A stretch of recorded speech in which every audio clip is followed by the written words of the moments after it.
Su per lo sasso tetro vidi demon cornute con gran ferze che li battien crudelmente di retro.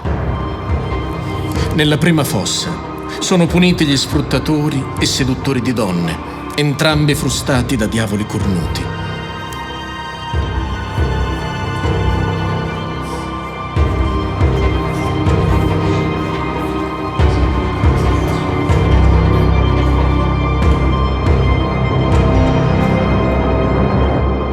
O tu che l'occhio a terra gette, se le fazioni che porti non son false, venedico se tu caccia nemico, ma che ti mena a sì pungenti salse? Mal volentier lo dico, ma sforzami la tua chiara favella, che mi fa sovvenir del mondo antico. E fui colui che la ghisola bella condussi a far la voglia del marchese, come che suoni la sconcia novella. Via ruffian, qui non son femmine da conio.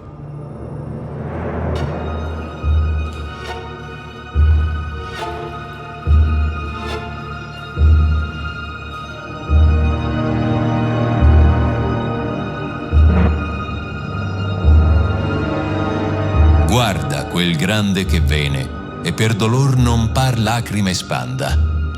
Quanto aspetto reale ancor ritene. Quelli è Iason, che per cuore e per senno li colchi del monton privati fene. Ello passò per l'isola di Lenno, ivi con segni e con parole ornate, Isifile ingannò, la giovinetta che prima avea tutte l'altre ingannate. Lasciolla quivi gravida, soletta, tal colpa a tal martiro lui condanna, e anche di Medea si fa vendetta. I due poeti giungono al punto in cui il ponte roccioso si congiunge all'argine della seconda bolgia.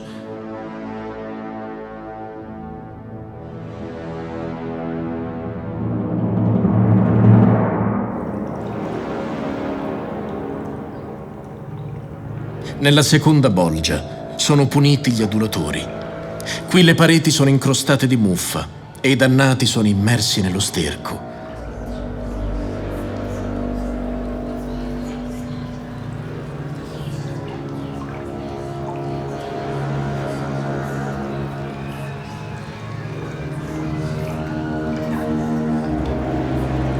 Tra loro Dante riconosce Alessio Interminelli che dice: perché se tu sei gordo di riguardare più me che gli altri brutti?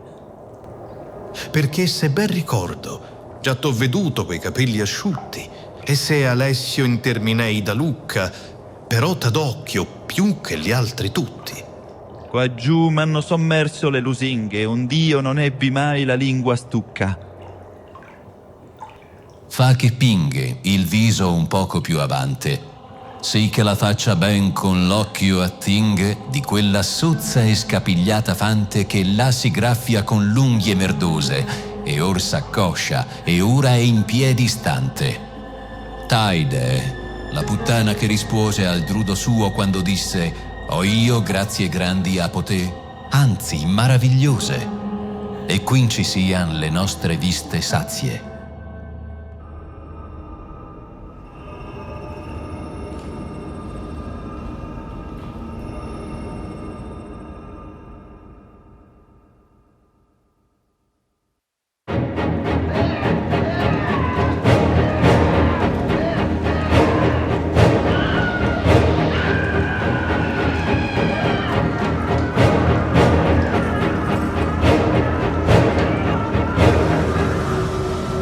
Nella terza bolgia stanno confitti a testa in giù in stretti fori, con le piante dei piedi lambite da pungenti fiamme, i simoniaci.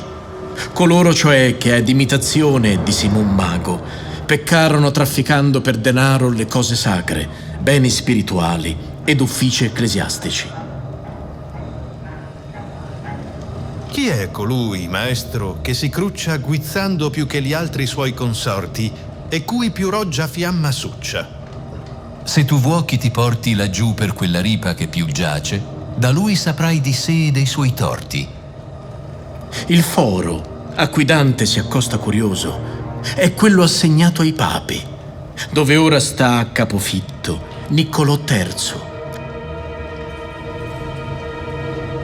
O qualche se che il di su tien di sotto, anima trista, come pal commessa, se puoi fa motto. Se tu già così ritto, Bonifazio, di parecchi anni mi mentì lo scritto. Non son colui che credi. Dunque, che a me richiedi? Sappi chi fui vestito del gran manto. E veramente fui figliuol dell'orsa. Cupido sì per avanzar gli orsatti, che su l'avere e qui me misi in borsa. Di sotto al capo mio son gli altri tratti che precedetter me simoneggiando per le fessure della pietra piatti. Laggiù cascherò io altresì quando verrà colui chi credea che tu fossi, allor chi feci il subito dimando. Fatto v'avete Dio d'oro e d'argento. E che altro è da voi all'idolatre se non che lì uno e voi ne orate 100?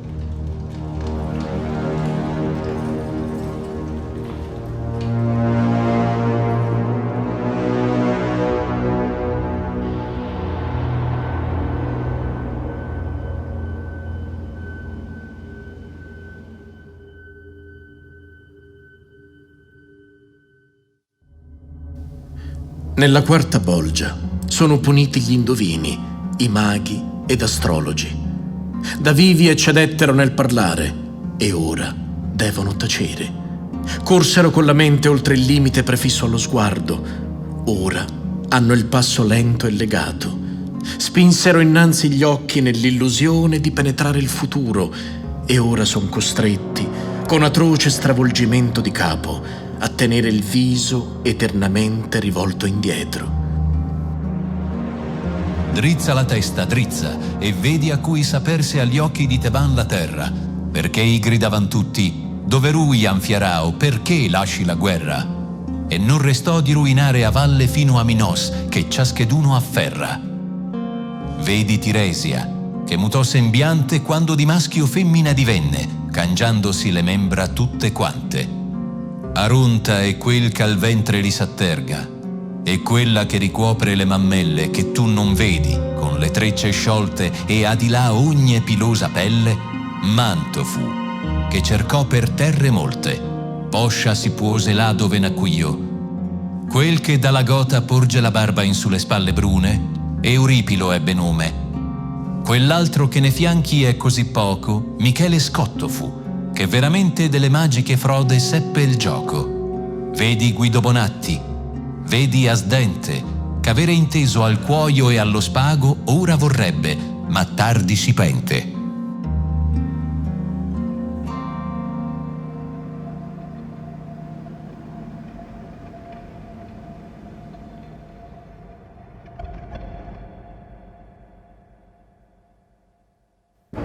La quinta bolgia appare mirabilmente oscura a causa della tenace pece che la riempie.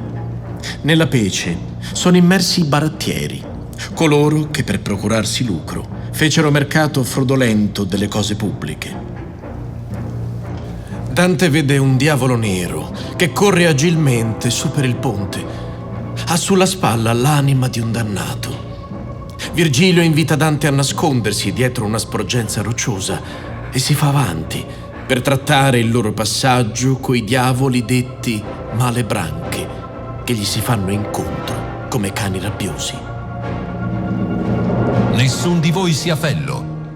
Innanzi che l'uncin vostro mi pigli, traggasi avante l'un di voi che moda, e poi da runcigliarmi si consigli. Vada Malacuda. Che li approda. Lascian andar che nel cielo è voluto chi mostri altrui questo cammin silvestro. Omai non sia feruto. O tu che siedi tra gli scheggion del ponte quatto, sicuramente omai a me ti riedi. Una volta raggiunto l'accordo, si avvicina anche Dante, ma alla sua vista i diavoli abbassano gli uncini e si esortano a vicenda per colpire il poeta.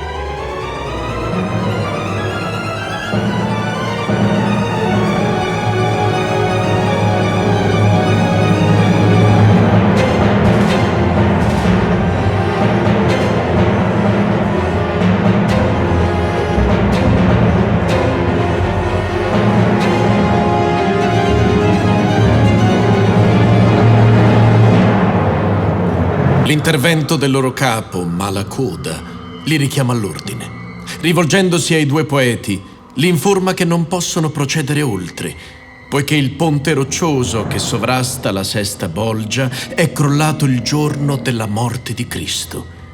I due dovranno costeggiare l'argine della quinta bolgia fino a trovare un altro ponte intatto e propone ai due poeti di dare loro scorta dei diavoli per aiutarli ad attraversare la bolgia. Rati avante, Alichino e Calcabrina. E tu, Cagnazzo, e Barbariccia guidi la decina. Libicocco, Vegnoltre e Draghignazzo, Ciriatto, Sannuto e Graffiacane e Farfarello e Rubicante Pazzo. Cercate intorno le voglienti pane, costor sian salvi infino all'altro scheggio che tutto intero va sovra le tane.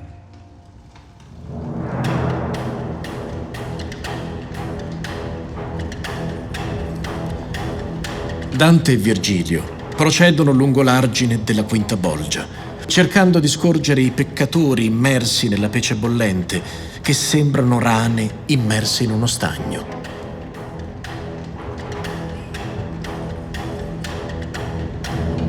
All'improvviso, uno dei diavoli uncina un peccatore e lo tira su come fosse una lontra. Maestro mio, fa, se tu puoi, che tu sappi chi è lo sciagurato venuto a man degli avversari suoi. È Ciampolo di Navarra, che lavorò presso la corte di Tebaldo II, dove commise molte baratterie che gli causarono la dannazione. Ordì, degli altri rii conosci tu alcun che sia latino sotto la pece? E mi partì, poco è, da un che fu di là vicino. Fu frate Gomita. Usa con esso donno Michel Zanche di Logodoro. E a dir di Sardegna le lingue lor non si sentono stanche. Se voi volete vedere o udire toschi o lombardi, io ne farò venire. Ma stie noi malebranche un poco in cesso, sicché non teman delle lor vendette. O di malizia che li ha pensata per gittarsi giuso. Se tu ti cali, io non ti verrò dietro di gualoppo, ma batterò sovra la pece l'ali. Lascisi il collo e sia la ripa scudo a veder se tu sol più di noi vali. Appena sono poco distanti, ne approfitta per saltar via e immergersi nella pece. Questo fa infuriare i diavoli.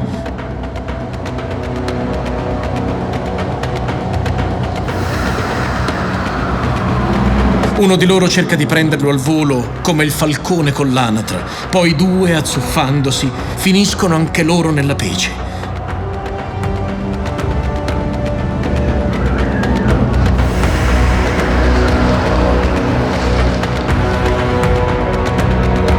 I due poeti approfittano della confusione per scappare lungo il pendio che porta alla sesta bolgia.